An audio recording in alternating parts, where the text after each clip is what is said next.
Good afternoon, everyone.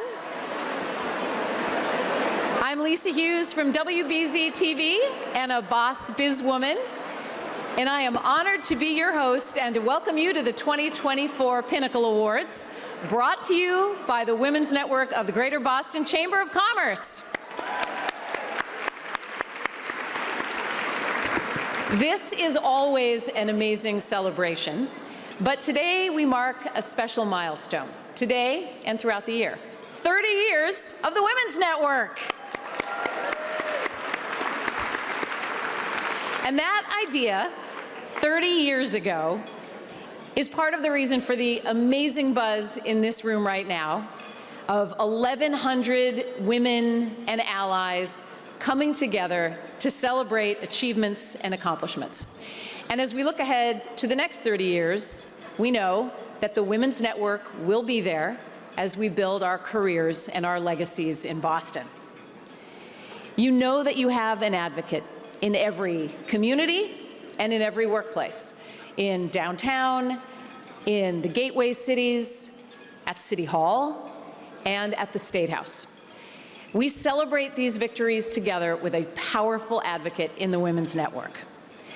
When we talk about the power of ideas and execution and what is possible, I want to take a moment to recognize Amy Danoff, who is with us. Amy is one of the organizers of the women's professional soccer team that is coming to Boston.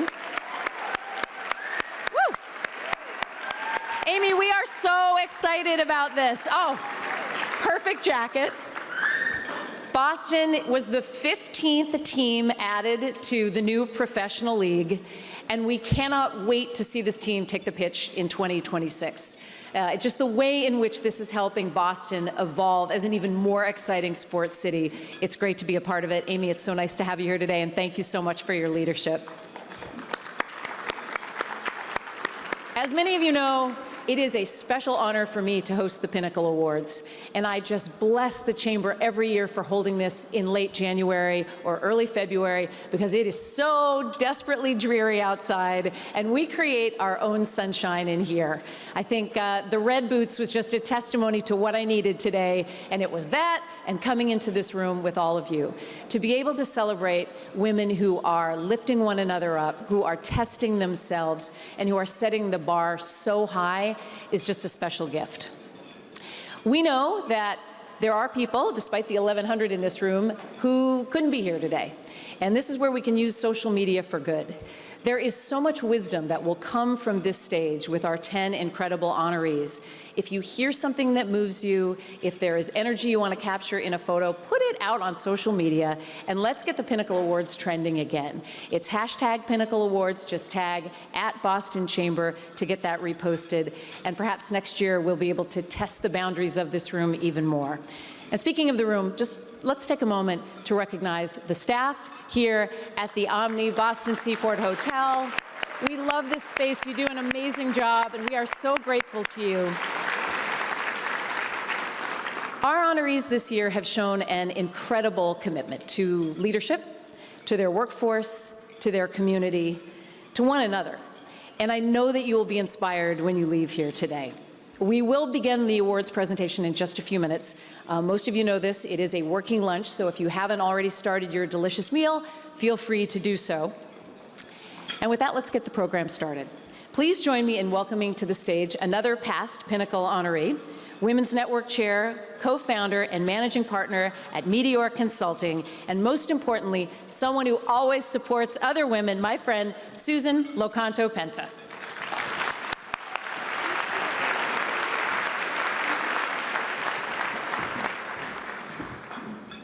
Welcome. How is everybody today? Woo! Thank you, Lisa, and good afternoon.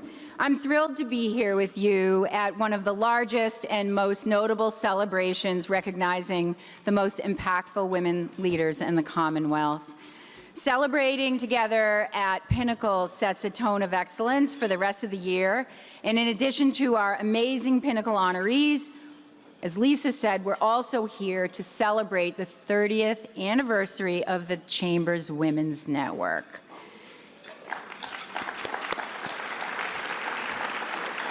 We've made meaningful progress during these 30 years, and we're not stopping here. Few examples: Deloitte's Board Ready New England program, in which the Chamber is a proud partner, has already helped place women on 69 private and public company boards since 2017. In addition, the Chamber issued a call to action to the business community to commit to board diversity. The Chamber publicly announced board diversity goals, and we successfully reached gender parity 2 years earlier than our goal. As a board member of the Chamber myself, I'm proud to share that our Chamber board reached gender parity and is 52% women today. Thank you. As we celebrate together today, we want to let you know that this is your network, this is your community. Whether you're new to Boston, a lifelong resident, entrepreneur, board member, apprentice, or a CEO, our power is in our diversity. Across industries, across career journeys, across backgrounds and years of experience. I couldn't do this work without the fierce leaders joining me, so I want to recognize our stellar Women's Network Advisory Board and its many members that are here with us today. We continue to champion the professional development of women in every industry. With the Chamber's Women's Leadership Program, we have had 1,200, so 1,200 graduates in workplaces throughout the Commonwealth. That's a big deal. We have an exciting recruitment announcement today. Our Women's Leadership Program, the most competitive professional development program in the region, is now accepting early and rolling nominations for both its in-person and virtual cohorts. The QR codes are on your table, and they open our digital Pinnacle program, where you'll find the Women's Leadership Program information. The person you nominate today might be on this stage in just a few years accepting their award. We also have members of the Women's Leadership Program, class of 2024, with us here. Be sure to connect with these women leaders, yay, who are shaping the future of their companies and our region. I want to take a minute to thank our academic partner, Simmons University, and our sponsor, Holland and Knight, I don't know where you are, for our support in the 2024 class. I hope you'll join us at the Women's Network convenings and events throughout the year. We've tried to create varied content, times, and places. We need your voice. We need your vision. I promise you'll be inspired and empowered. And with that, I am going to welcome one of the most empowering individuals I know, Celia Risha, Senior Vice President of Strategic Initiatives and Policy, to the podium.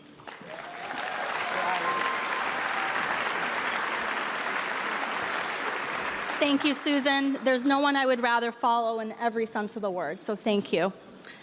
On behalf of our CEO, Jim Rooney, I'm thrilled to welcome you all to the 30th Pinnacle Awards.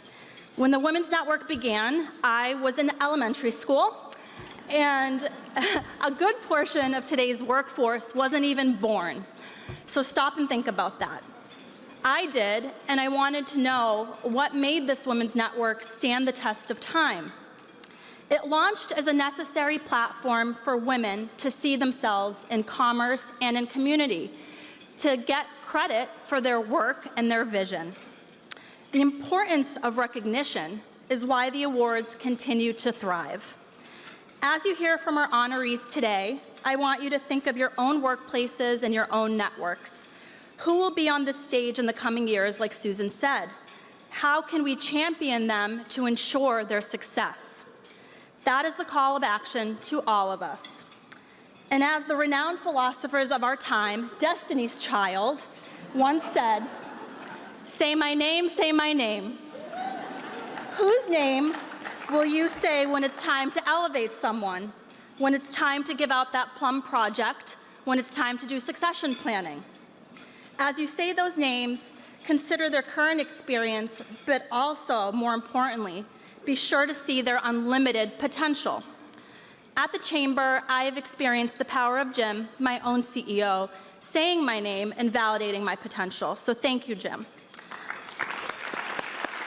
Jim and our team have not only talked about equity, but have acted, investing in the growth of my colleagues and me, offering opportunities, affirmation, and yes, recognition. That's how we lengthen our lead as the most vibrant and successful business community in the country, by not stopping or slowing down. We must move forward together with even more urgency as we advocate for further change in the next 30 years. And today's Pinnacle Awards would not be possible without that great business and civic community.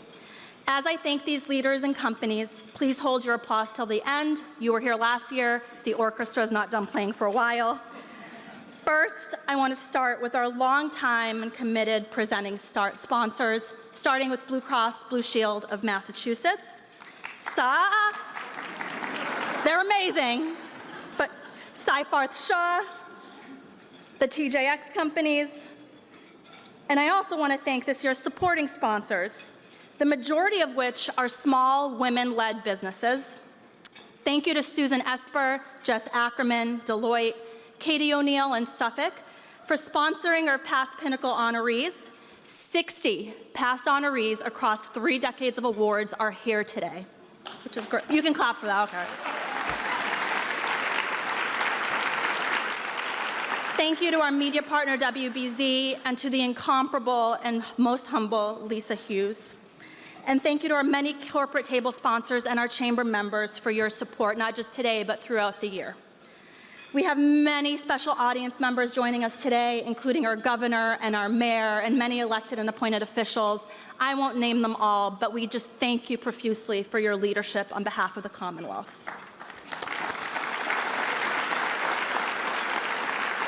A big reason why we continue to fill up this room year after year is because of the powerhouse team that seamlessly brings this program together.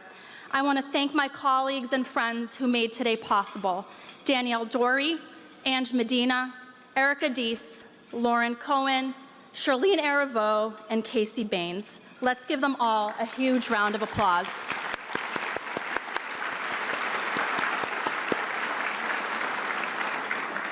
I am now honored to introduce our Mayor, Michelle Wu. Mayor Wu is a champion of the Chamber, and she's a longtime advocate for women, families, small businesses, and our residents.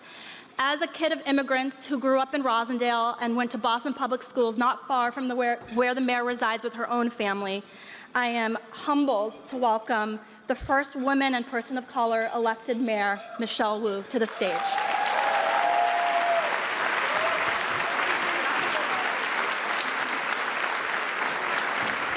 Give it up for Celia. We got the red memo going also. And I am resisting every urge not to belt out Destiny's Child right now.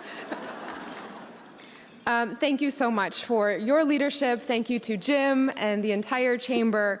Thank you to everyone who's taken the time to be here today and now for decades holding up a legacy of a very important set of recognitions for individual leaders who mean so much to us, but also to make a collective statement about our values as a Commonwealth, as a business community, and as a larger community. Jim is an example of leadership that not only walks the walk, but also makes the larger case and helps educate and set the tone for how we all can shape our own actions and organizations. That equity and diversity and inclusion isn't just about doing the right thing, it's also the smartest business decision for everyone to be able to keep growing in our economy and with each other. That the only way we can fully lengthen our lead is to tap into every single talent that is available and to put in the investments that will deliver those returns for us. So thank you, Jim. I'm honored to be here today with some of the incredible leaders that I am blessed to work alongside. Our Chief of Staff, Tiffany Chu, is here. Our Chief of Housing, Sheila Dillon. Our Chief of Community Engagement, Brianna Malore. Thank you, and thank you to our entire cabinet. I want to recognize Governor Healey, our So happy to have her partnership at the state. I know she'll be on the program a little bit later, and the members of her team who are here today, Secretary Yvonne Howe, Undersecretary Ashley Stolba. Thank you for what you do, and thank you to all of the secretaries and the cabinets who are represented at the state level. I'm also told that District Attorney Kevin Hayden is in the house, as well as, thank you. I don't know where Kevin is. And thank you to former Governor Bill Weld, former Secretary Rosalyn Acosta, former Secretary Jay Gonzalez, and so many distinguished current and former leaders at every level of public service. I'm grateful to have your footsteps to follow alongside. We are here to celebrate the leaders in business, government, and academia, in law and healthcare and finance, across sectors and industries who are making our city and our Commonwealth a better place for all of us. For 3 decades, the Pinnacle Awards have created this space to center women who have refused to let others define their path forward, who have never given up on their vision of success for themselves, their families, their communities, and the next generations to follow. I will personally say that the recognition that comes from this organization is incredibly meaningful. A number of years ago, when I still qualified for the Young Leaders Program, being in that list of 10 people who were highlighted at an early stage in my career in Boston, it meant the world. It opened doors, but more importantly, it also gave me a sense of confidence and belonging that this was a community that I could continue to help open doors and make sure that everyone was walking through them. That's exactly what we look to each of these Pinnacle honorees in their career and their legacy. So to all of this year's honorees, from our chief executives to chief justices, founders, senior partners, presidents, and chiefs of staff, congratulations and thank you. You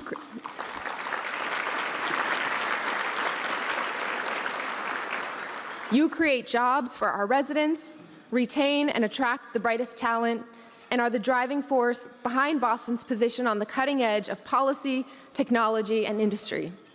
When the rest of the nation looks to our city and state as an example, they're really looking to you. And your leadership couldn't be more important in this moment. Many around the room might feel a same sense of a little bit of challenge and sometimes frustration when you look at the national headlines, when we see states around the country where leadership isn't being celebrated fully, where full access to tapping into every talent isn't at the top of the priority list. And particularly, it can feel like in this moment, in our divided politics and so many of the issues that are on the table, it can feel like women and our leadership is on the chopping block. For many of us, that's nothing new, that feeling. And maybe now, hopefully the voices are just online rather than across the table or in the office next door. But the message has been the same, that there are extra barriers and there's a sense of having to overcome even more to be able to take your rightful place at that table and to open the doors for others. We are the mirrors for what we celebrate across our community. Leadership, compassion, inclusion, and a sense that we won't give up until we have the future that we deserve in this Commonwealth and city. So I want to thank every single person in this room for the work that you do to make sure Boston and Massachusetts stands out as that example of a community that is moving forward despite real challenges in the larger world and the larger economy, a community that comes together across all sectors and industries, and a community that knows we are at our best when we are investing in each other. Some of this work is bearing real fruit in the city of Boston. Last year, the Boston Women's Workforce Council found that the gender wage gap shrunk for the first time since they started reporting in 2016.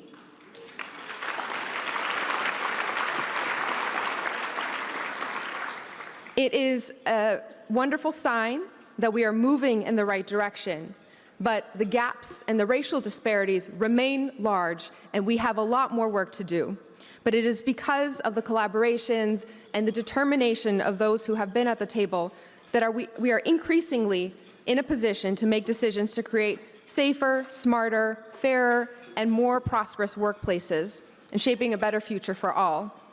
We can't stop now. The doors that we've all worked to collectively throw open won't stay open on their own. So our future depends on the actions we take today. how we celebrate each other, how we support each other, how we encourage and affirm our young people to show up and trust that they belong in all of these rooms. So thank you again to the Chamber for continuing the Pinnacle Awards and initiatives like the Women's Network. Thank you for all your actions to ensure that everyone belongs and is seen and valued and empowered in our Commonwealth. And thank you for inviting me to be a part of this celebration so that we can continue our collaborations together. Congratulations.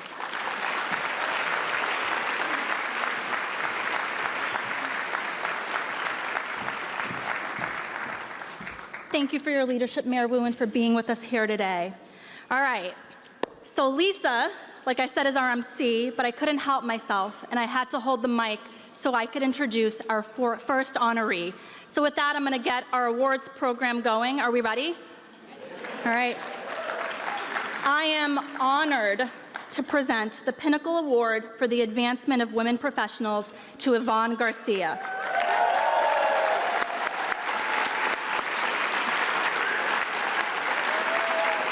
Chief of Staff to Chairman and CEO Ron O'Hanley and Global Head of Internal Comms and CEO Experience Program at State Street. Yvonne leads the Chairman and CEO's firm-wide strategic priorities, the internal communications for 40,000 employees, and the engagement of clients representing more than $9 billion in revenue. Her impact extends nationally. Governor Healey appointed Yvonne to the Advisory Council on Latino Empowerment. Yvonne helped launch Small Business Strong during the pandemic. She served as chair of Alpha and is co-founding chair of Milagros para Niños at Boston Children's Hospital. Yvonne also serves on the Chamber's Executive Committee, co-chairing NomGov. And as Susan said, we hit gender parity this past year, and no doubt Yvonne's leadership was vital to that milestone. Yvonne reminds us, don't settle, nurture your networks, be intentional, work hard, and most importantly, be kind. With that, come and accept your award, Yvonne Garcia.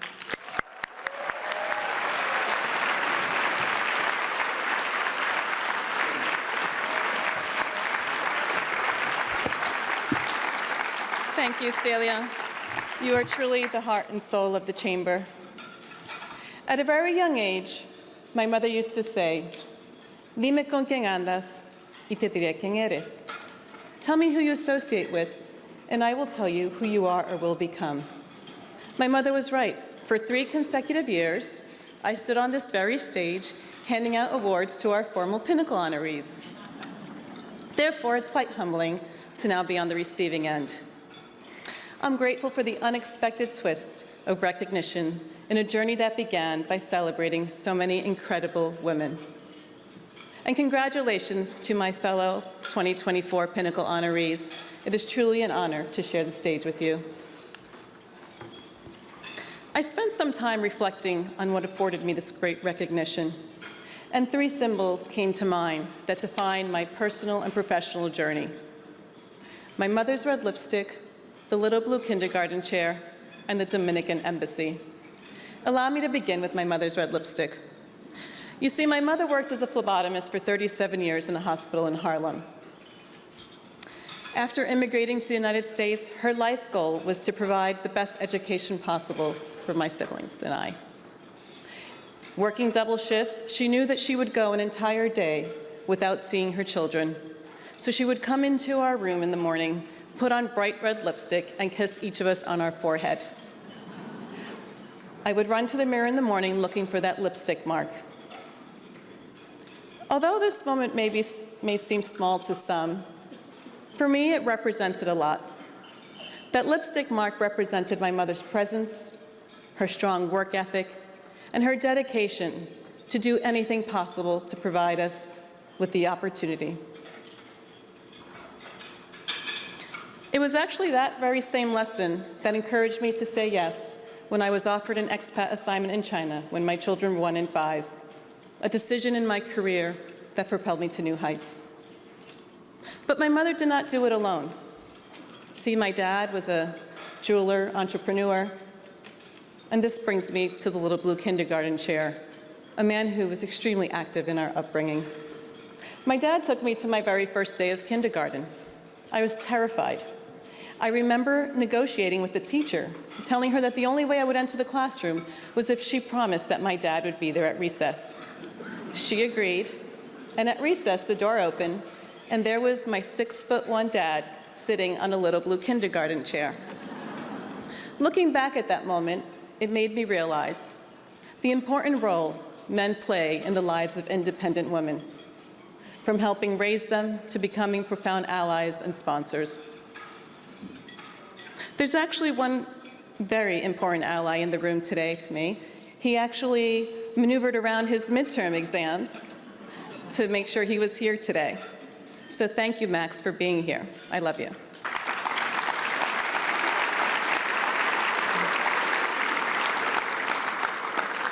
Finally, I can't remember a day growing up where it was just our nuclear family in our home. And this brings me to the Dominican Embassy. When my parents immigrated to the United States in 1961, their door was always open for family and friends that were looking for an opportunity in this great country. My parents understood the importance of paving the way for others and what it means to build and nurture a culture of philanthropy. These lessons instilled in me how important it is to give back to your community and serve others. For me, it came in the form of serving and leading the largest Latino professional organization in this country, Alpha, for over 22 years. Leading Small Business Strong, where we have helped 3,500 minority and women-led businesses in the Commonwealth navigate through the pandemic and prepare for the future, guided by the vision of many leaders here today across all sectors. And lastly, co-founding Milagros para Niños, where we have raised over $10 million in support of Hispanic Latino children who cannot afford medical care at Boston Children's Hospital.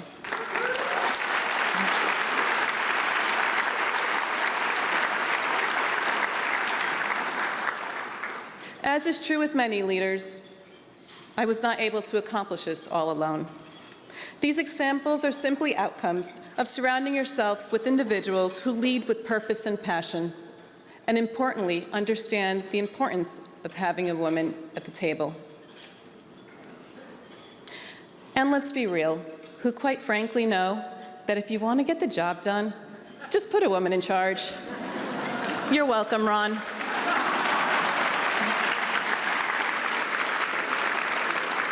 It seems to me that Mayor Wu agrees. In all seriousness, Ron, thank you for being one of my greatest allies throughout my career. Thank you very much. Allow me to conclude with a message of gratitude and purpose. I am honored to receive this Pinnacle Award. However, my journey does not end here. In fact, it's quite the opposite.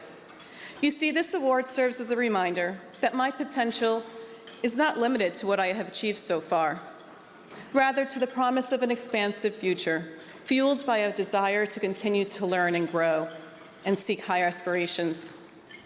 I'm committed to continuing to do my part to contribute to the ever-changing society and, importantly, ensure women empowerment and gender parity remain an imperative. As a woman's strength is found not just on her own success, but also that of other women and the community around her. Thank you very much.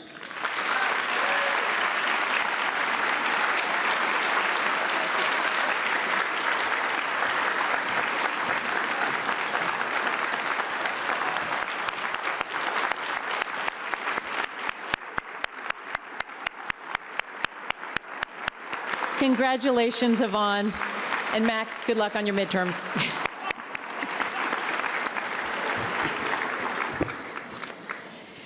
Our next Pinnacle Award is for Emerging Executive, and our honoree is Caitlin Dodge, CEO of Argus, a marketing and communication strategies firm. As CEO of Argus, Caitlin drives the vision of the company's impactful and insightful marketing and communications in every industry. Beginning her journey as a senior account manager at Argus, she advanced the company's goals while successfully taking on the roles of account director and then chief operating officer before becoming CEO. Her immense commitment to the company's purpose, as well as her industry expertise, drives client loyalty and community impact. All of us have seen the powerful campaigns and the products of Caitlin's executive leadership, serving the largest and most prominent government agencies, from mission-driven nonprofits and life-saving hospitals. Caitlin and her team have built transformative campaigns that have lasting impact. In Caitlin's Argus office, Colleagues speak at least 4 different languages, and her diverse agency is working to close the gaps in health, wealth, climate, and education. Caitlin reminds us that courage is more important than confidence. When activating your courage means that you get something totally wrong, look at it, learn from it, gather your courage again, and move on. Caitlin, congratulations.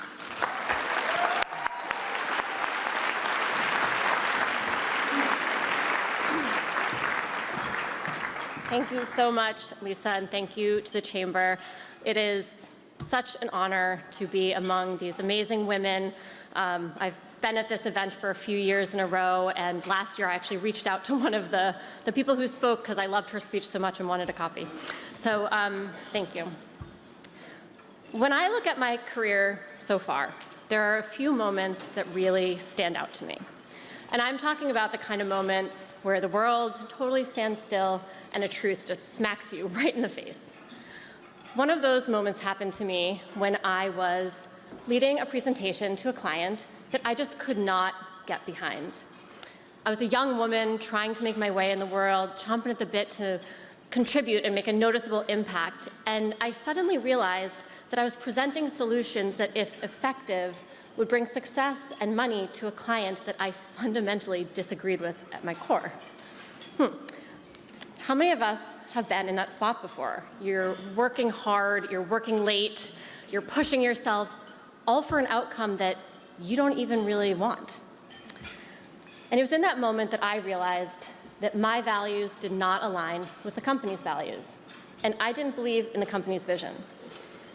And I was never going to succeed or feel fulfilled, no matter how hard I worked. Okay, lesson learned. And I set off to find something new. And I was looking for one thing. I was looking for a company where I could align with the values and I could really commit to the vision. And I found Argus, an agency that works with world-bettering clients.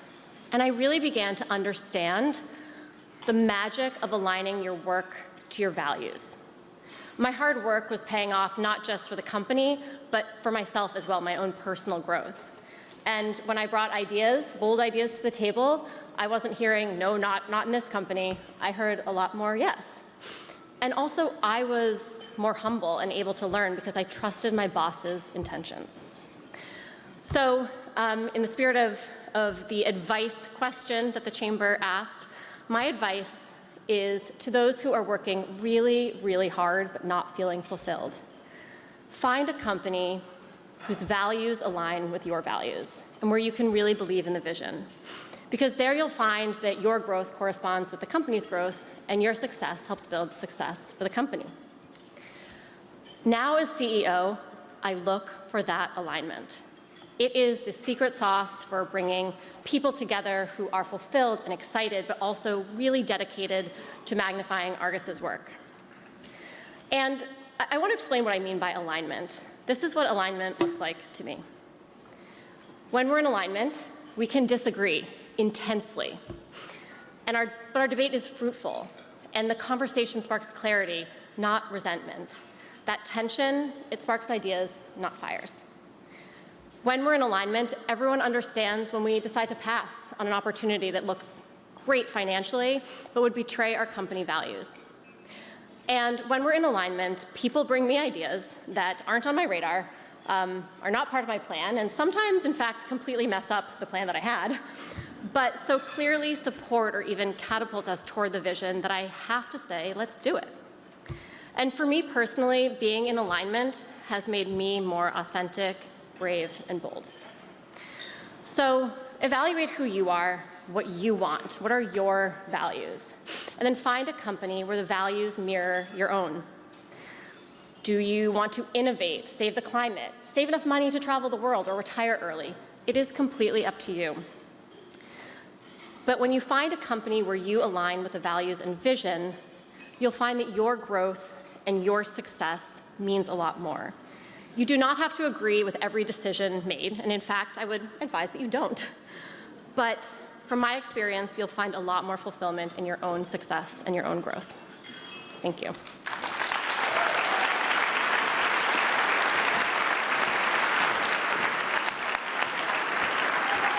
Congratulations, Caitlin.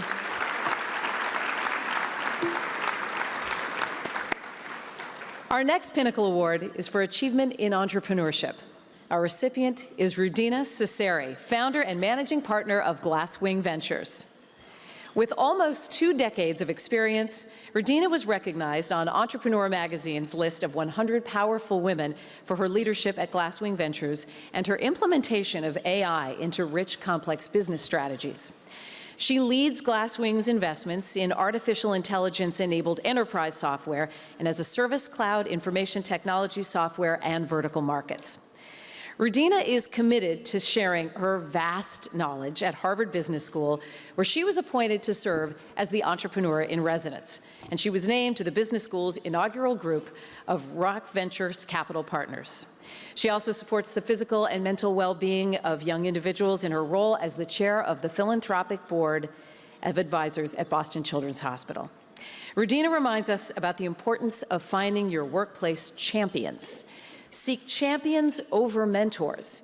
These are senior management willing to go to bat for you beyond advice and are invaluable. Congratulations, Rudina, on this year's 2024 Pinnacle Award for Entrepreneurship.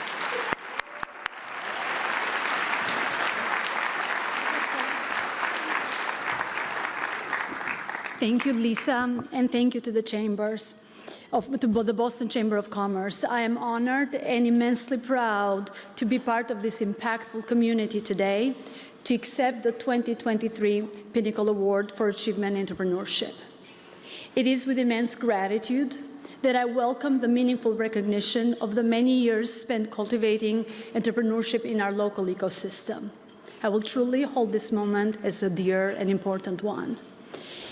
And as we all reflect in such waypoints in our careers, I too will take a little bit of journey in time. I will reflect on the fact that I was raised by a very, very strong mother, a young widow who had 2 daughters to whom she gave love, passion, and above all, the confidence in ourselves and the belief that sky is truly the limit. It was on that basis that as a mother, she found the strength to let go of her 15-year-old daughter, me, to come to the United States from Albania to pursue a better education and bigger opportunities. And here I am.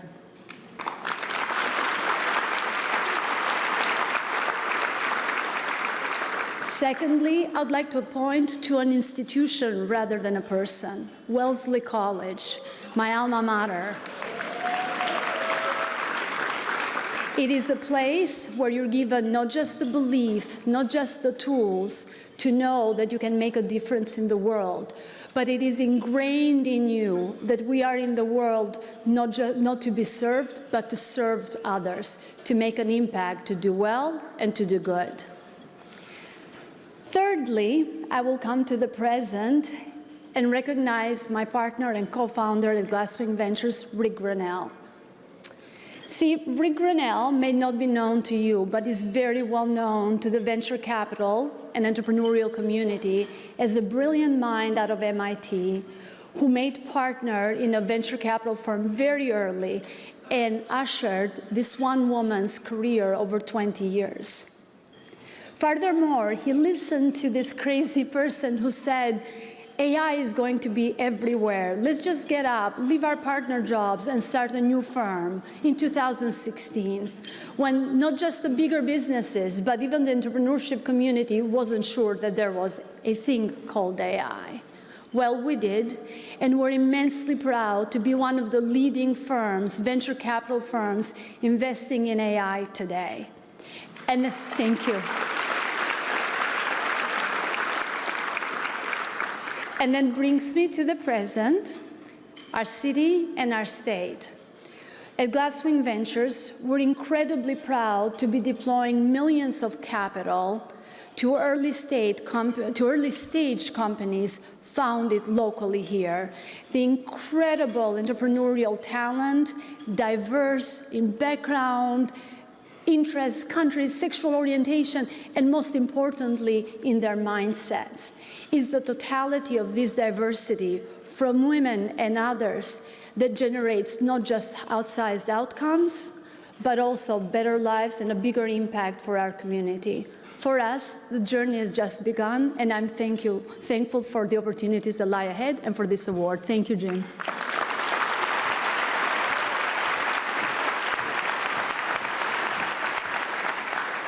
Congratulations, Rudina, and thank you for the contributions and the encouragement for this next generation. That's really going to make Greater Boston an even more dynamic place. Thank you. Our next honoree is the Pinnacle Award for Achievement in Arts and Education, and our recipient is Donna Levin, CEO of the Arthur M. Blank School of Entrepreneurship at Babson College. Donna is a true champion of education, of entrepreneurship, and of journeys to success for students. Before she joined Babson College, Donna held faculty appointments at Harvard Business School, at MIT Sloan School of Management, and she served as the inaugural Executive Director of Innovation and Entrepreneurship at Worcester Polytechnical Institute. Donna was also the co-founder of Care.com, which many of us in this room have used, the world's leading online destination helping families find and manage family care. 33 million people in 20 countries use the service. I thank you for all the great babysitters we have had over the years. Donna has a very important reminder for us today. You earned your seat at the table. Speak up. It is all possible if you get the right team of people together and dream bigger. Donna, congratulations.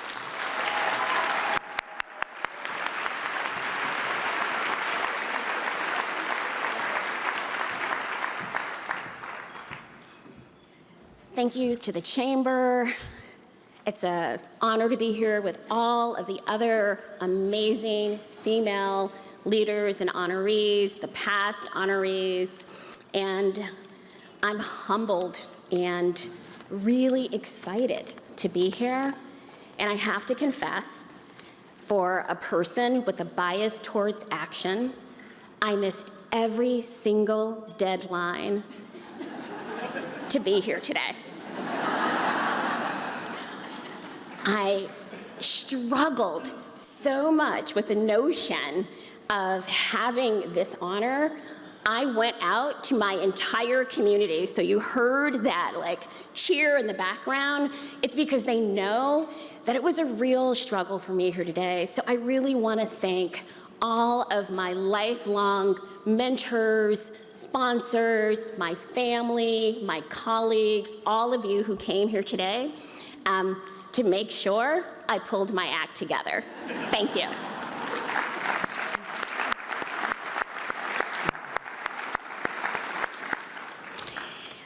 The same week last year, I spoke at my mother's funeral. She was my greatest champion and mentor, and for those of you who knew Emma, you knew she was a no-nonsense optimist. She was always full of advice. Some of her advice was great, and things that we all heard, like treat people how you want to be treated, and some of her advice was advice that should never be shared. Like, if that kid hits you, you hit him back until someone pulls you off of him. It's just like, oh, okay. She is heavy on my mind and has been for a while. And I would like to share 4 concepts that she instilled into me, and they have served me well throughout my career. The first, it is all about the power of the team. She believed many in body, one in mind. Growing up in a single-parent household with my sisters and my younger brother, it was common for my mother to say things like, we're gonna move the house, and we're gonna do it, all of us together, and we're gonna do it by putting everything on my small Toyota.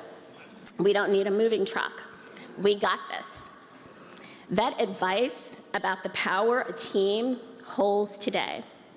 Every idea, big or small, has a better outcome when it's driven and implemented by a high-performing team.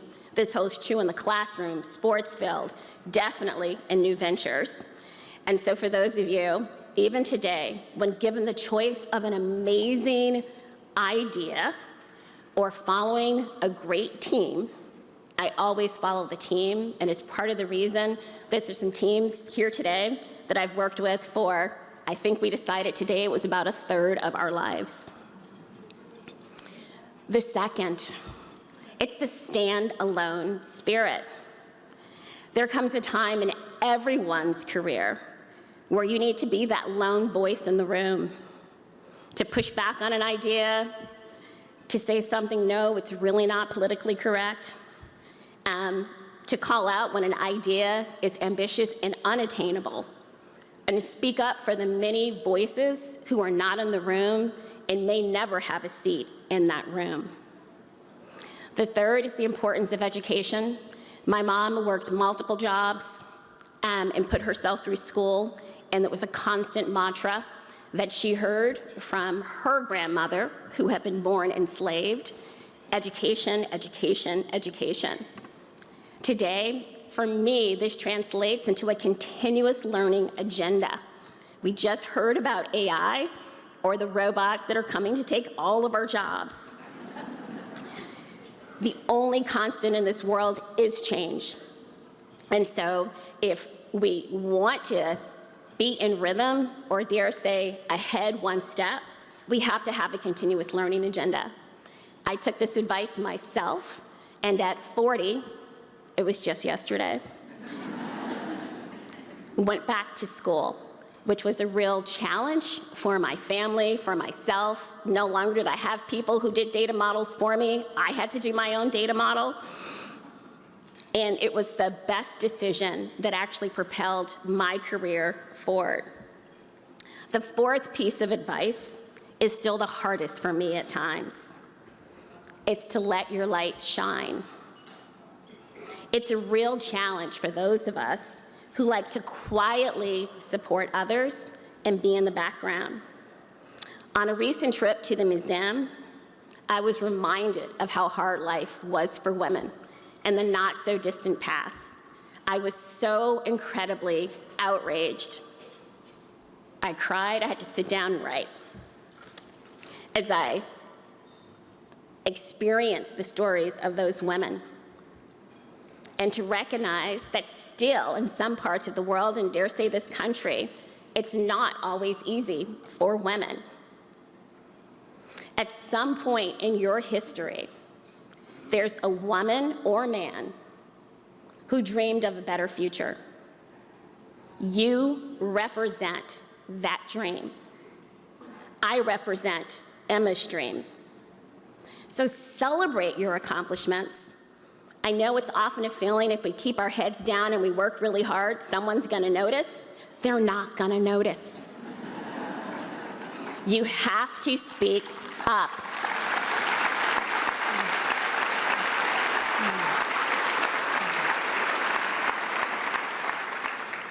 And remind yourself on those tough days, you are enough. And if people don't recognize that you're enough, maybe the values don't align. Maybe it's not the right team. But if you do have the right team, double down with your team. Solve the problem, take the hill. Let your light shine. For all of those who are following your lead, all of those who supported you, and for the millions of women who are cheering you on, thank you.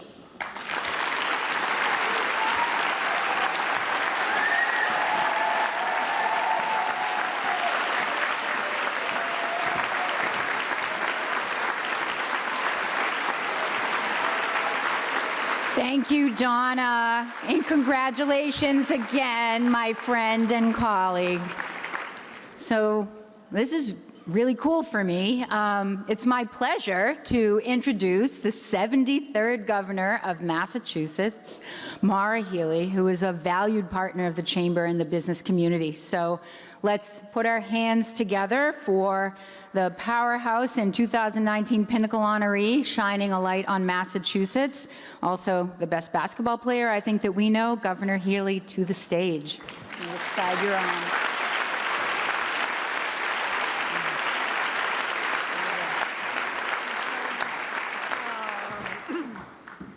Well, good afternoon, everyone. It is wonderful to be here at the 30th Pinnacle Awards. It's so awesome. I was just sitting with Jim, and Jim, I just commend you and the Chamber team for once again putting on a really fantastic event and a really important event, especially in this time. And boy, to have the privilege to just hear some of our recipients is truly inspiring, and also, I think for all of us, a real boost as we confront challenges, crises, trying times. We look ahead to a year uncertain of what it all will bring. I just think it's more important than ever, as you say, Donna, to shout it out, to lift up these accomplishments, to celebrate these incredible women, and to appreciate the opportunity that we all have collectively in this room to continue to nurture and mentor and support the next generation of Pinnacle Award winners.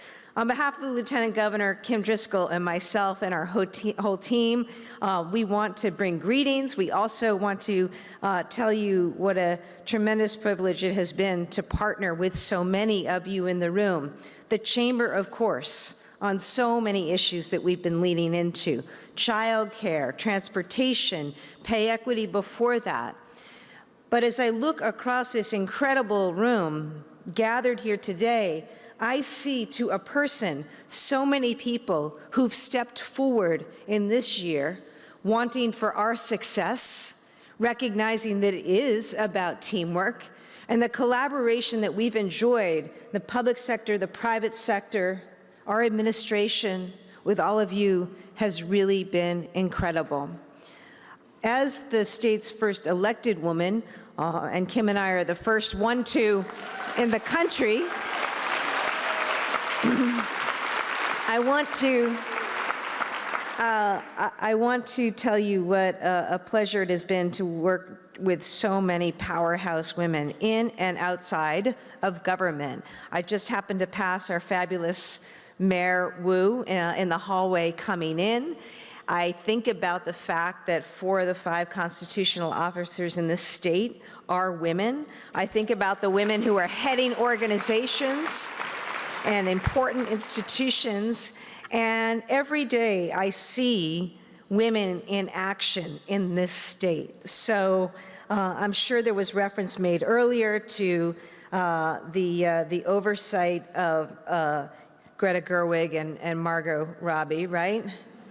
Isn't that what the whole damn movie was supposed to be about? Of course they nominate Ken.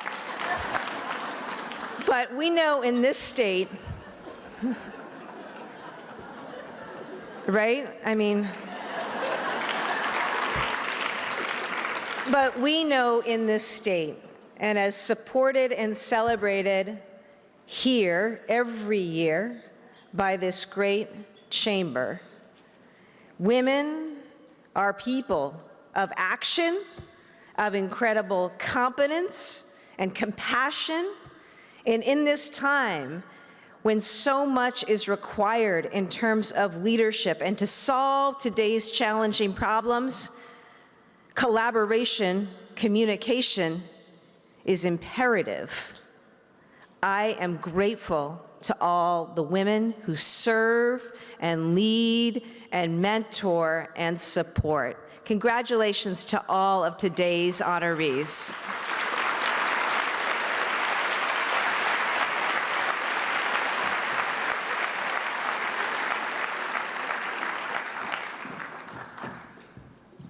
Governor, thank you for addressing the elephant in the room. We can still love Oppenheimer and support Barbie and be angry about the absence. And thank you for always having your clear communication.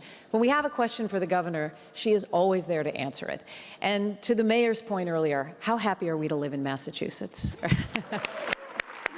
There are many great states, but there is only one that I would really want to live in, and it's this one.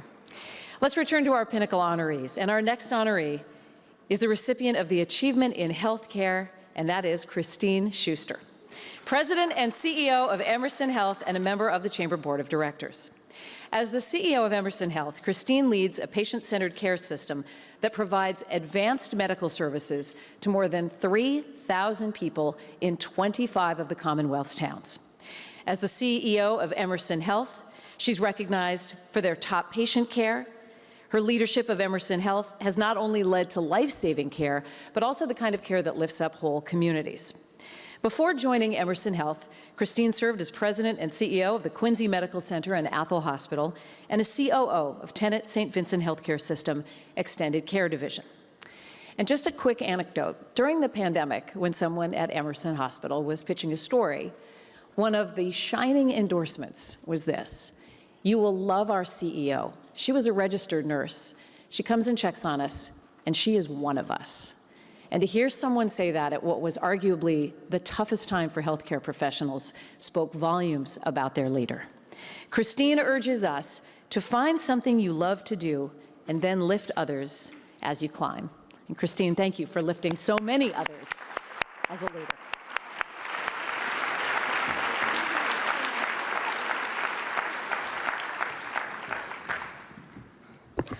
Thanks, Lisa. What an honor it is to receive this award alongside such a remarkable group of women. It really reflects my support that comes from so many different people: my family, my friends, colleagues, and mentors. Even more than the invaluable guidance that they've provided, this award is a testament to the power of staying true to yourself. We all take unique paths that reflect our values. Mine started with my dad, a pharmacist who owned a neighborhood drugstore. I loved watching him in action. He listened to each person's concerns as if they were the only person in the store. He helped them get whatever they needed: medication, a ride to the doctors, and even an ice cream at the soda fountain. He truly epitomized Steve Jobs' quote, "The only way to do great work is to love what you do." And I wanted to do great work. So I started my journey as a nurse, where we put the patient at the center of everything we do. I learned that connecting, empathizing, and advocating for patients is critical. I also learned that navigating our health system is very difficult, and that's really an understatement. What I loved about helping patients was that I could actually make a difference. But if I wanted to have a bigger impact, I needed to migrate from the bedside to the boardroom. As a hospital president and CEO for the past 24 years, let me share with you the secret to my success: authenticity. The relentless commitment to be true to myself. I never forget the powerful impact that listening, connecting, and caring can have on my leadership. Every day, I hold firm to my guiding principles, what I like to call my Schusterisms. I'll spare you my entire laundry list. However, let me share with you a few of my favorites. Schusterism number 1, believe in yourself. And for the record, I was believing long before Ted Lasso was, okay? Why? Because if you don't think you can do it, how can you ever convince anyone else that you can? You are the CEO of your life, so take ownership of it. Don't sit on the sidelines. Don't say no. Be the first one to raise your hand and say yes. Jump into the game, even if it makes you feel uncomfortable. In fact, those are the times you should jump in, because it's that discomfort that lets you know that you're learning and you're growing. Schusterism number 2, be a lifelong learner. Invest in yourself. Take a course, go back to school, get involved, join a network, and read anything that you can get your hands on. And finally, Schusterism number 3. Remember, almost everything will work again if you unplug it for a few minutes. Even you.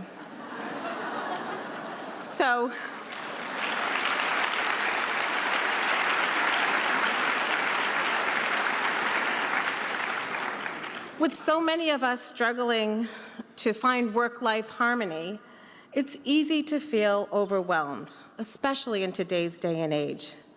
But it doesn't have to be that way. We must normalize resting, relaxing, and recharging. Try it. You'll be really surprised at how much better you feel. I'm grateful to the Boston Chamber for this prestigious honor. Let's empower the next generation to embrace their authenticity, guided by their own Schusterisms. Thank you.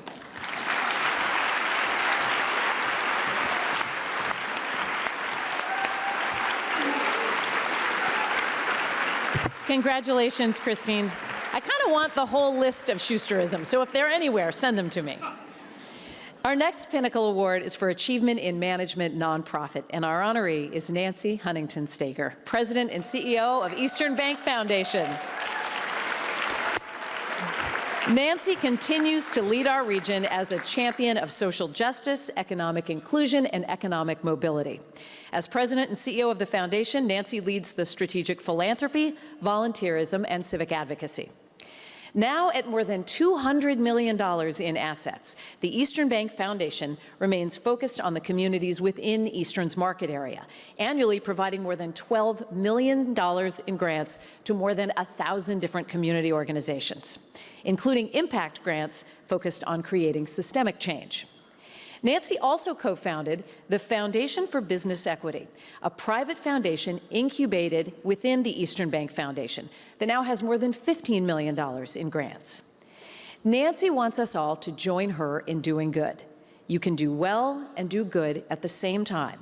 Employees expect it, and our communities need it to thrive. Nancy, congratulations.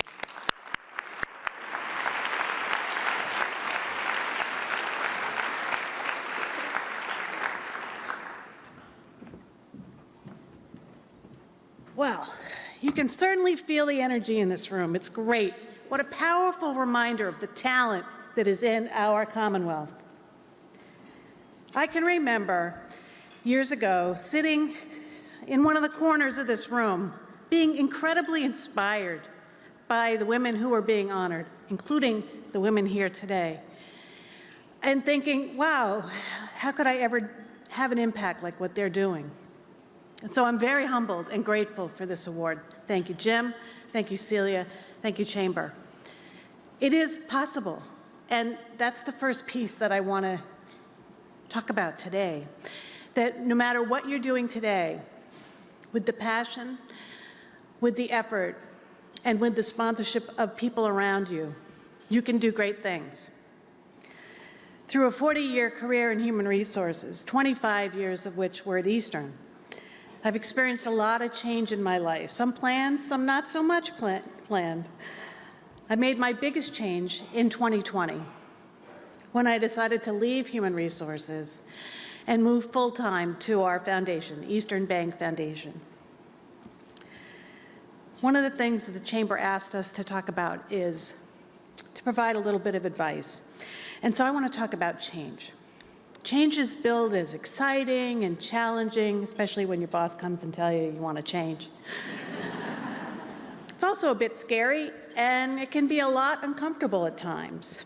In truth, change is happening to all of us every single day. And as a leader, we know we need to prepare our teams and ourselves to identify change, to get ready for it, and to take advantage, position ourselves to take advantage of it. So it sounds very straightforward, right? But we know that change can be hard, or really more closely, we can make change hard on ourselves, because change happens whether we're ready or not. I'd like to share 3 pieces of advice which helped me to surf rather than swim in the waves of change. Mine aren't Schusterisms, but they're close. So number 1 is be open to change and don't constrain your thinking. I learned this one the hard way. I started my career in the high-tech sector. How I made the turn into community banking, that's a whole nother story. When I first heard about Eastern, I had no interest in joining. And I assumed they would have no interest in me because I didn't think I had any relevant experience for community banking. I was wrong on both counts. I had narrowed my thinking to a specific path and was assuming that I wouldn't fit. And so I almost missed a huge opportunity in my life. I was heads down, busy with a job that was taking me around the world, working on challenging assignments, but I still would have missed the best career move in my life. It was the good and solid persistence of a good friend of mine that got me to apply to Eastern. And 29 years later, I'm so glad she persisted. Number 2, know what you don't know. When I moved over to our foundation, I could see the impact that we could have in our communities.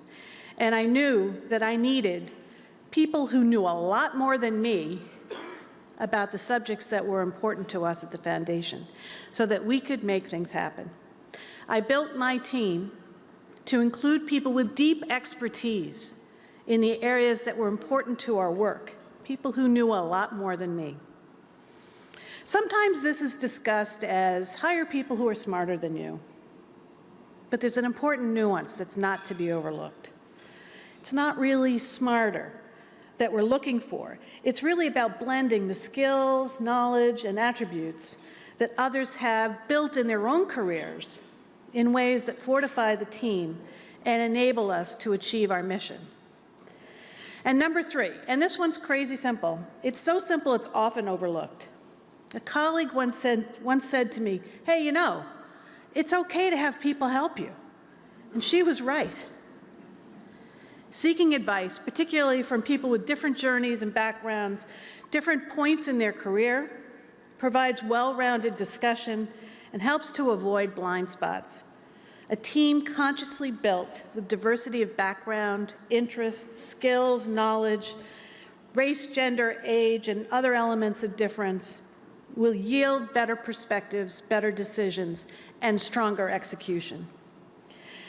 I was lucky to be selected for leadership roles early in my career, and even more fortunate to get sage advice like this. It's easy as a leader to think you're supposed to know what to do in every situation. The simple truth is, there's no way to do that. And in fact, the main ingredients of amazing teams is in the need of each team member to be a part of the answer. In my experience, reaching out simultaneously strengthens the team by making people feel more connected to the work and to me as a leader. And truthfully, it's much more fun and less pressure. Change is inevitable. What we do with it is up to us. So I'd like to thank the Chamber once again and congratulate all of my honorees, the other honorees this year, as well as thank all of the prior honorees for their leadership over the years as well. Thank you.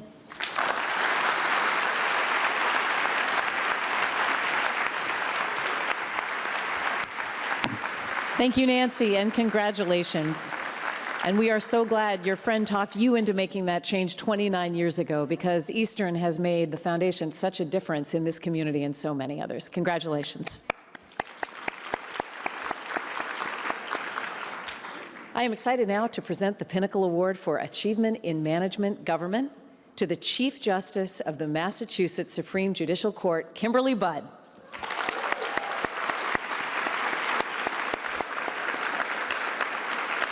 Chief Justice Budd has a long, distinguished record of public service and leadership in government. After graduating from Georgetown University and Harvard Law School, she was a litigation associate at Mintz-Levin, assistant U.S. attorney in the Major Crimes and Drug Unit of the U.S. Attorney's Office, and she was associate general counsel for Harvard University. Continuing to make history, Chief Justice Budd is the first Black woman to serve as the chief of the Massachusetts Supreme Judicial Court.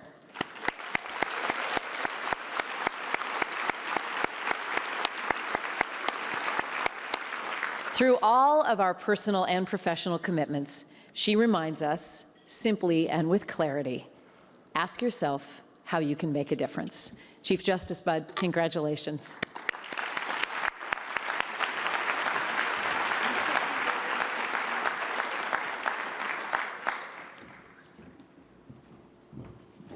Thank you so much, Lisa. And thank you to the Chamber and Jim Rooney. I'm truly honored and humbled to receive this award. And I also want to thank the people who've come to support me this afternoon. My husband, Bill Thompson, my sister, Christy Budd, my mother-in-law, Judge Ann Thompson, and several girlfriends of mine who have come as well. I want to start by saying that I deeply appreciate the support of the Chamber and the business community for the work that we do in the court system. Our courts play a fundamental role in society. In addition to protecting individual rights and ensuring fair treatment for everyone, the court system upholds the rule of law, which in turn helps to maintain the stability and predictability essential for business success. As Chief Justice of the Supreme Judicial Court, I feel particularly fortunate to lead the Massachusetts court system at this particular time, when state courts are so very important. And in serving as Chief Justice, I often think about the examples set by my most recent predecessors. Margaret Marshall, the first woman Chief Justice of the Supreme Judicial Court. Roderick Ireland, the first African-American Chief Justice. And my immediate predecessor, Ralph Gantz, who was the first Jewish Chief Justice. They were all trailblazers, but while their gender, race, or ethnicity was significant, what was more important was who they were as individuals and how they led the court when they served in this role. Having reached a pinnacle of success themselves, they were neither complacent nor self-satisfied. They were willing to critically re-examine the legal system and reassess its shortcomings. They used their power to lift others up, working to ensure that every person has equal access to the fair, timely, and impartial resolution of disputes in courts managed with efficiency and professionalism. I'm grateful to be the beneficiary of their work. Thanks to their efforts, I don't have to convince anyone to make diversity, equity, and inclusion, criminal justice reform, and access to justice priorities for our court system. It's my privilege to build on the foundation that they've already laid. My predecessors also left an important legacy of collegiality, respectful dialogue, and a commitment to excellence within the SJC that continues to guide our work. Thanks to the culture that they've encouraged, my colleagues and I can tackle tough topics and engage in rational debate without rancor or divisiveness. Whether we agree or disagree, we each have the same goal in mind: to do our best to get it right for the people of the Commonwealth.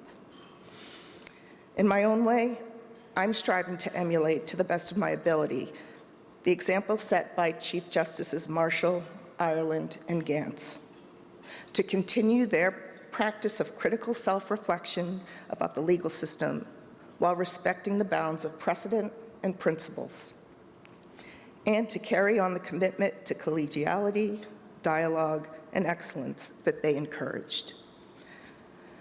So in accepting this award, I think of it not as a personal honor, but as a tribute to the values that my predecessors instilled in the court and that continue to inspire our work today. I am so very proud to participate in that tradition, and I hope to preserve and strengthen it for generations to come. Thank you.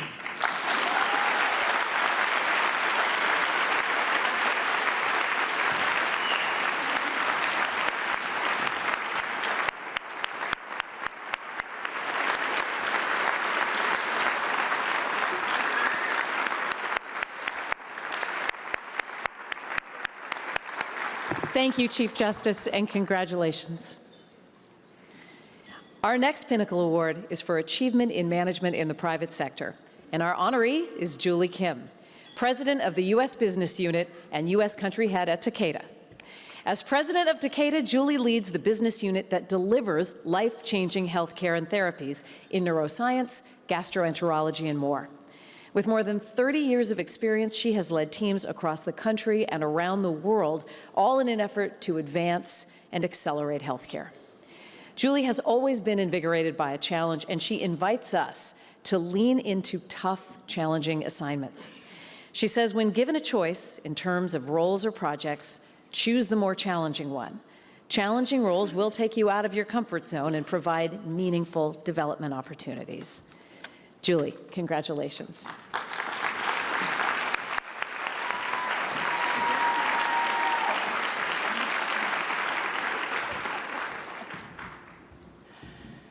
Hello, everyone. Well, let me start by saying a big thank you to the Chamber for this incredible honor, and to also acknowledge my fellow honorees. It is really an honor to be in the same group as you. I'd also like to acknowledge the table over there, filled with people from Takeda. It is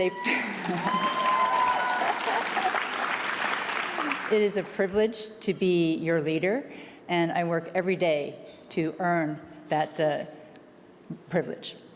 And I also want to thank my family. My son, Kyle, is here with me today, and it is not without the support of family that I can do what I do. I'll share a little story with you that before I took on this role, we were living in Switzerland. And I remember the day I had the conversation with him to say, okay, bud, looks like maybe another move for the family. Here's what's been offered to me. Are you okay if I take it? And he said, yes, Mom, of course. That sounds like an awesome job. I was like, okay. Bringing the family along in the journey is a critical part of how I've been able to do what I do and how I've made it to this place today. So thank you. Now,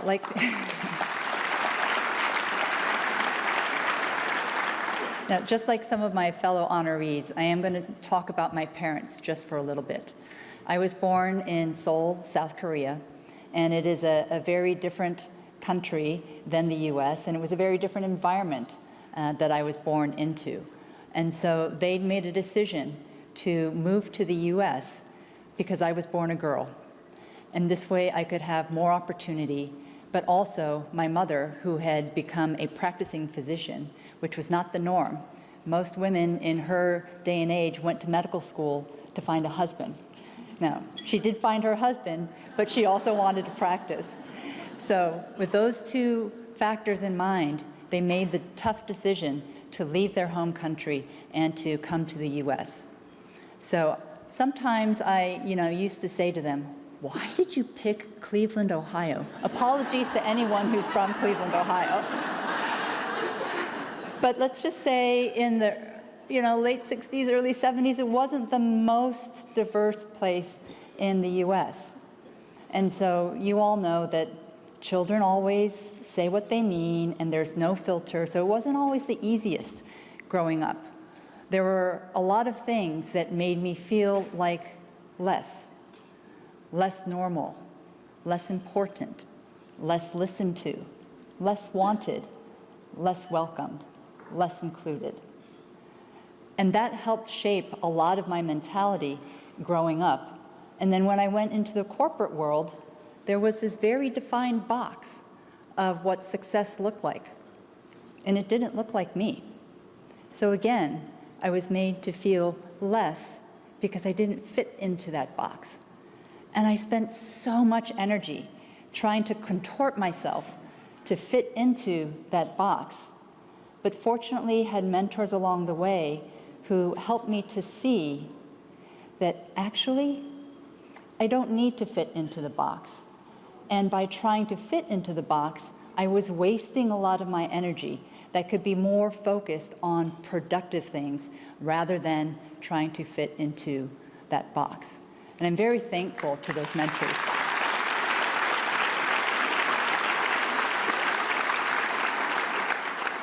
And I'm very thankful to those mentors along the way who have helped me to become more comfortable in my own skin. And that's something that I try to continue to do in my role today, whether it's at Takeda or in roles outside of the company, to demonstrate that it's okay to look different, that it's okay to express your views, that it's okay to be comfortable in your own shoes. So you can feel like more, and you can be more than what others may expect of you. So what I'd like to end with is a little bit of advice, and I can't take credit for this because I heard this, it's based on research by a woman named Hannah Riley Bowles, who is a researcher at the Harvard Kennedy School. And she did some work on negotiation and women, in particular in negotiations. And apparently, women negotiate themselves down before the negotiation even begins. And I don't know if you're doing what I did when I heard that. I was like, wow, I do that all the time. Right? How many times before you go into a difficult conversation or you go into a negotiation do you go, well, but if I ask for that, they might think that I'm, a B word that's not the bossy word, but the other B word that's often used to refer to women who are very strong and opinionated. So maybe I should only ask for this. Or maybe, yeah, if I only ask for this, then it might be easier. Before you even have the conversation, right? Or you say, oh, but I've got this idea. Oh, but maybe not, and maybe if I do this, and maybe then it'll be accepted. And my light bulb went off. He said, I do that all the time. And that's something that I would say to you, stop negotiating yourself down before the conversation even begins. Because there's going to be plenty of people out there who will try to negotiate you down anyway and make you try to feel like less. But let them know that you are more and bring all of that into the conversation and show them your potential and what you can do. So again, thank you very much for the honor.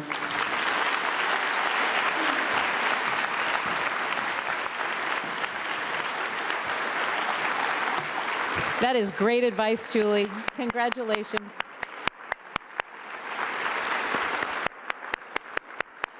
I think the other B word is box, and by serving as a champion for other people who may feel they don't fit in that box, you set an incredible example, so thank you.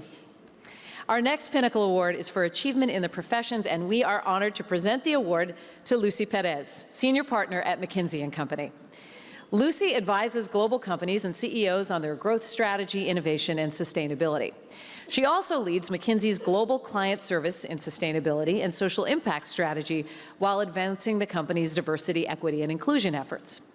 As a former cancer researcher, Lucy brings her expertise and her diligence to her many roles, including the McKinsey Health Institute, which she co-leads. Lucy was recently named an Amplify Latinx 100 leader for her immense and transformative impact across the Commonwealth. And last night on WBZ, she was featured as this week's Changemaker because her work in making people around the world aware of the gender health gap will change women's health. Lucy recommends that we can be the solution to workplace challenges. Be a problem solver, have a clear sense of purpose, ask for the support you need to drive the change you want, cultivate a diverse set of sponsors, and pay it forward. Lucy, congratulations.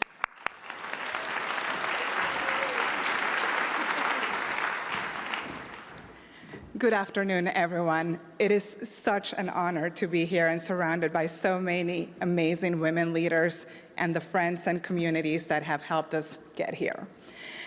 For me, this is a very special celebration when we think about the 30th anniversary of the Pinnacle Awards, because it's actually 30 years ago that I came to this great city for the first time to begin my undergraduate studies. I was coming from Puerto Rico, so you probably can guess that the question that was most front and center was, will I survive the winter? Fortunately, I did. But never could I have imagined that I would be in a room like this at the podium 30 years later. And it is possible because of an amazing village around me. We often hear the expression, it takes a village. But what I think we don't talk of as much as women in business is how intentional you have to be about building that village. And so for me, what has been one of the biggest lessons learned is really around identifying the people to surround myself with. People who are not just going to say, oh, you're wonderful. We all love hearing that. But actually, people who are going to challenge us, who are going to make us raise our game, who are going to tell us you can be bolder in your aspirations, right? Who are going to help us be better, more inclusive leaders. And I am very, very fortunate to have formed that village. And what I have found is that with that village around you and a clear sense of purpose, anything is possible. I am extremely passionate about improving human health. And that comes from a place that being in good physical and mental health is a key enabler to driving change, I find. And so in thinking about, too many stories that I've heard over the years, and I think we probably all have plenty of those stories, of women in our lives who maybe have not been listened to by the healthcare system, whose pain has been minimized or normalized. This area of women's health has been one that has been very near and dear to my heart. And what has helped us really try to help make a difference in this space is really starting from, what is it? What's the change that we want to make possible? About a year ago, the World Economic Forum approached me with this idea that they wanted to have the topic of women's health in the agenda in Davos this year. Would I be willing to partner with them and bring the resources of the McKinsey Health Institute to answer the question around the economic case for investing in women's health? You would think this should be pretty clear, but sure, we can think. And I was, really excited by the outreach. And they said, we really think we need to focus around understanding what it takes to invest in sexual and reproductive health. I'm like, that sounds great. But I have one little change I would like to make. And that is, too often we simplify women's health to be sexual and reproductive health. But the reality is that women's health is so much more than that, right? It is about all the conditions that impact women differently or disproportionately as well. And the reality is that's the majority of the health burden, and that leads to women being in poor health for far longer than for men. And so I was thrilled that the World Economic Forum recognized, let's do this, and let's do this completely. Let's define women's health as that which is conditions that impact women uniquely, differently, or disproportionately. And what has been great is, we've put some numbers out there, and I hope many of you have been able to see the data, that we have shown that women spend 25% more time in poor health than men do. This really matters because a lot of this burden also, it's not just at the end of life. About half of that occurs in our prime working years. And so when you think about the economic case, what we were able to calculate is that we're talking about over $1 trillion of GDP contributions because of this health gap. The good news is it is highly addressable. And so for me, as I step back and think about what this experience of the last year has been, people often ask me, what's your favorite part of doing all this work? What's the number? Numbers are great, but actually people are even greater. And I would say my favorite part of all this work is actually the acknowledgement section of the report. It is where we get to celebrate the more than 40 organizations, some including from Boston, that were a part of this, the more than 50 colleagues within McKinsey that were a part of this, right? The strong teams that we have formed, and that now with the launch of the Global Alliance for Women's Health, we hope only continues to grow exponentially. And so in sharing that story, what I hope to convey is that we can all drive change, but driving that change begins with that clear understanding of what moves you, what gets you energy, what's that sense of purpose that you have. Finding the village of those people around you, the sponsors, the mentors, the friends, the colleagues that are gonna help you, and being very clear with them what's the help that you need. Because the reality is, most of us are not mind readers. So conveying what is that help that you need. And then, we're all very lucky in this room. Let's make sure we pay it forward, that we bring those additional women with us into those rooms and make the world a better place for all. Thank you so much.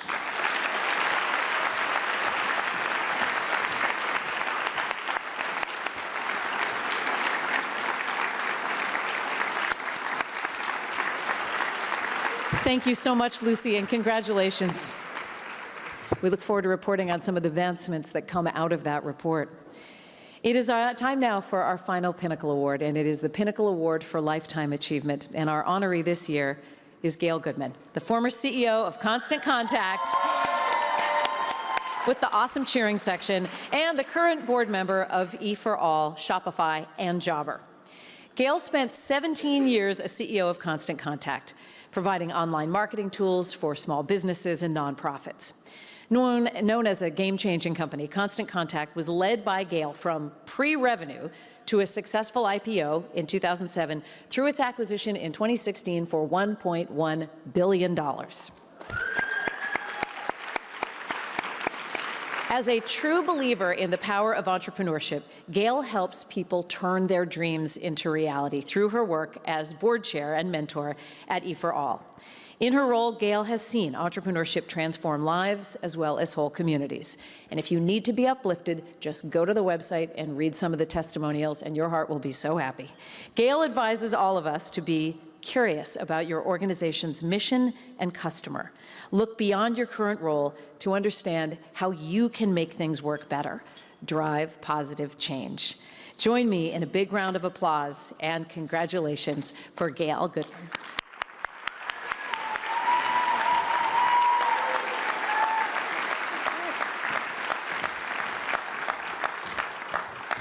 Good afternoon. Wow. Lifetime achievement. I'm so honored and humbled by the women who've come before me today on this stage. It is rarefied company. It's been quite a journey for me. Lots of success, but also some spectacular failures. So the Chamber asked that I share some advice and lessons learned along the way, and that kind of got me thinking. What did make me so successful? And the first thing that went through my head was a photo montage of all the teammates that I've worked with. We've heard teams as a theme here today, and I'm afraid I'm going to stick with the same theme. Because none of my success was really just me. It was always about team. And as some of my teammates in the room will know, I can't even fully develop an idea if I am not sitting around a table brainstorming with others. It takes a team for all of us to get to our best ideas. In the 17 years that I built Constant Contact, my greatest joy was watching the team learn and grow.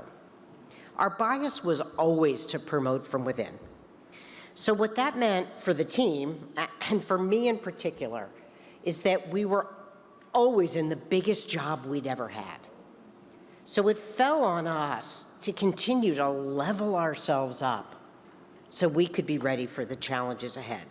And we were constantly striving to be ready for that.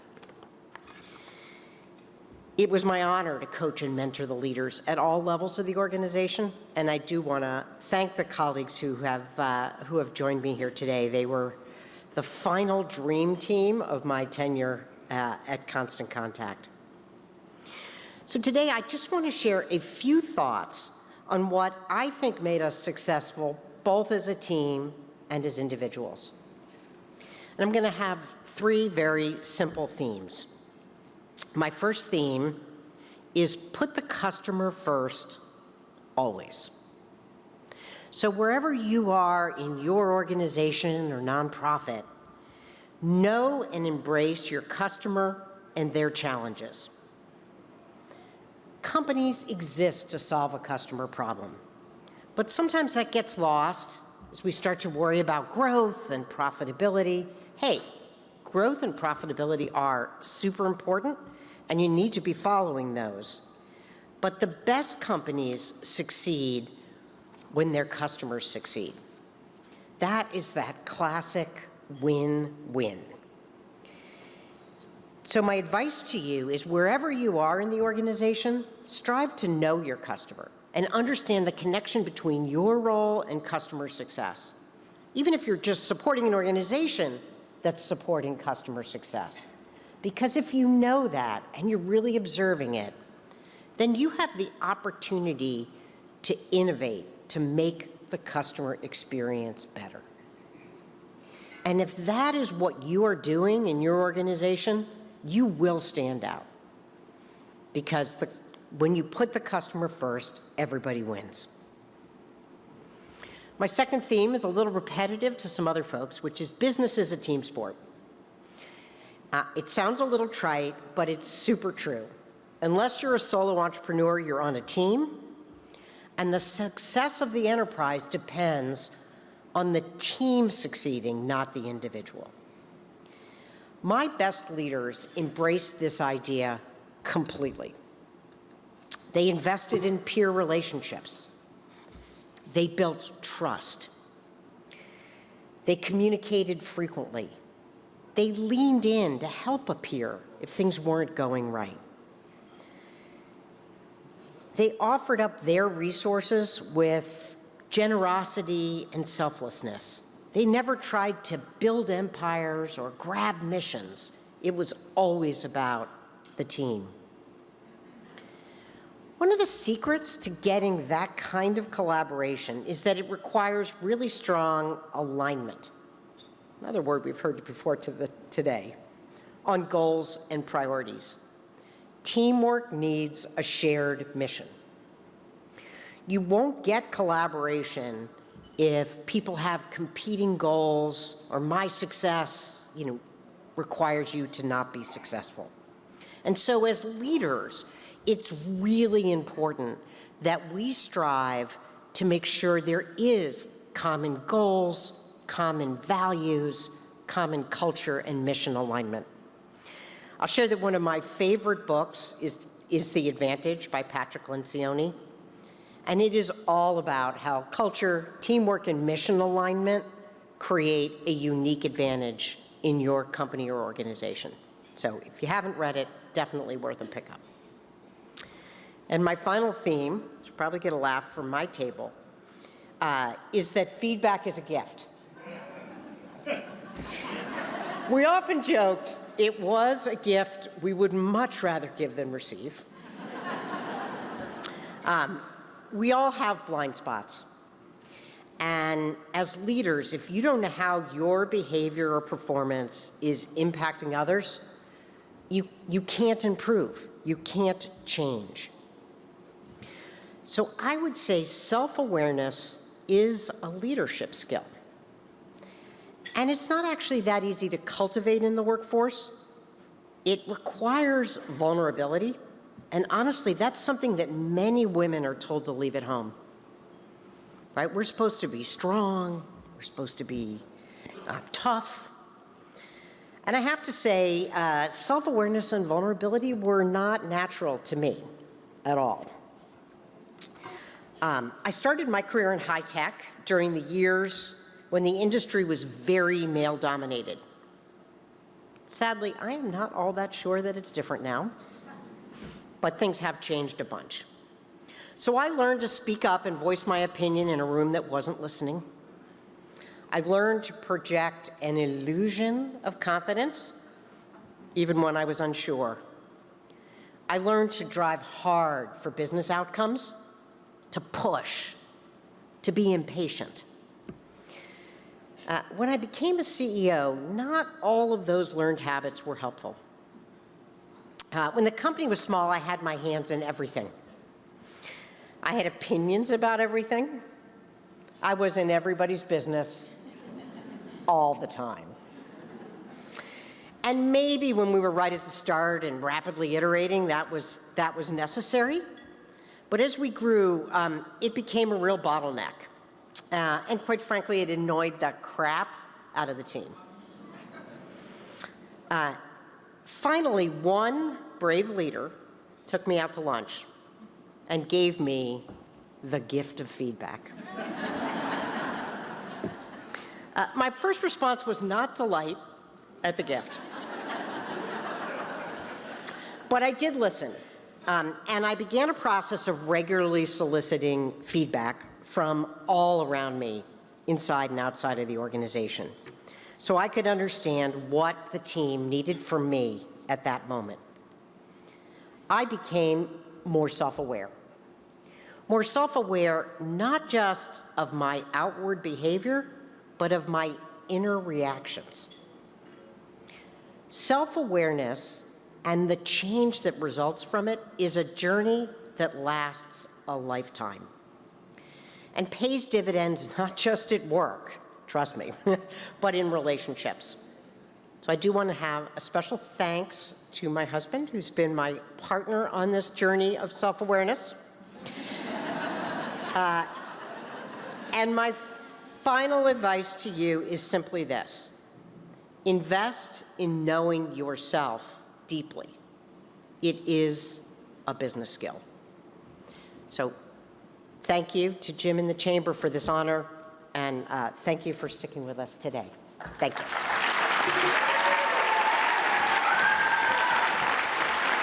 Wait, Gail, don't leave. Wait, Gail, come right back, because I'm going to bring all the other honorees back on stage too. Congratulations. We're going to have a big feedback circle up here. These are all shining examples of the reason, one, we are so proud to live in Greater Boston, why we love this lunch. And I was thinking as we were listening to the wisdom of these honorees today, that even the people who aren't in this room with us do benefit from the standpoint that when we take the advice of these honorees to get more from ourselves, we're able to give back to the people around us. And so it really is a gift to be in this room. I want to thank Jim and the Chamber for including me again. I want to thank our past Pinnacle Award honorees.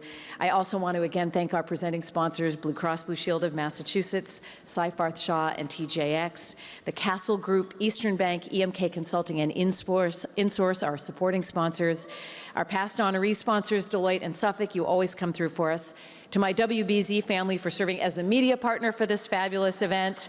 I'm going to take that negotiation advice too. To our many corporate table sponsors, to my friend Susan Locanto-Penta and the Women's Advisory Network, here's to the next 30 years, it's amazing. And to all of these incredible women and their teams, congratulations. Thank you for being with us and enjoy your afternoon.